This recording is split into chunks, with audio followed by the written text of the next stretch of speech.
অনেকদিন থেকে ইচ্ছা হচ্ছিল যে একটু মেকআপ করি, তো এখানে আমি নিয়ে নিয়েছি রেড কালার কনসিলার, কারণ আমার চোখের নিচে ডার্ক সার্কেল। অনেকে গ্রিন কালারটাও ইউজ করতে পারে। এখানে আমি মিস রোজের একটা ফাউন্ডেশন ইউজ করছি।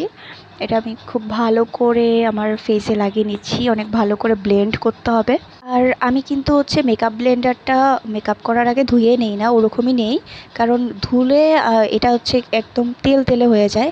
আচ্ছা, এরপর আমি ল্যাকমি ব্র্যান্ডের একটা ফেস পাউডার নিয়েছি। এটা আমি আমার মুখে ভালো করে লাগিয়ে নিব, চোখের নিচে অ্যান্ড আই সাইড এরিয়াগুলোতে ভালো করে লাগিয়ে নিচ্ছি। এরপর আমি দিব আই শ্যাডো। এখানে হচ্ছে আলোর প্রচুর সমস্যা হচ্ছিল। এরপরে আমি আমার আইব্রোটা ঠিক করে নিব। এই ভিডিওটা যেহেতু আমি রাতের বেলা করছিলাম, তো লাইটিংয়ের প্রচুর প্রবলেম হচ্ছিল। এরপরে আমি এখানে হাইলাইটার দিব। প্রথমে আমি হাইলাইটার নাকেও ইউজ করি বা চোখের নিচেও ইউজ করা যায় এটা। এই যে ভালো করে লাগিয়ে নিচ্ছি। এরপরে আমি দিয়ে দিব ব্লাশার। পিঙ্ক কালার ব্লাশারটা আমার অনেক পছন্দ। আসলে মেকআপ করতে অনেক ধৈর্যের দরকার হয়। আমি অনেকক্ষণ থেকে মেকআপ করছি। এরপরে আমি লিপস্টিক দিয়ে নিচ্ছি। এরপর দেব আমি আইলাইনার। এই আইলাইনার দেওয়াটা আমার কাছে অনেক ঝামেলার মনে হয়। এরপরে এই যে আমি ভালো করে লাগিয়ে নিচ্ছি আইলাইনারটা।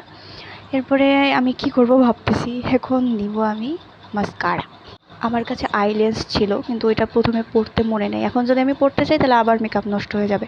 এখানে আমি এত ঘামতেছিলাম যে বলার মতো না। আসলে মেকআপ করলে এরকমই হয়।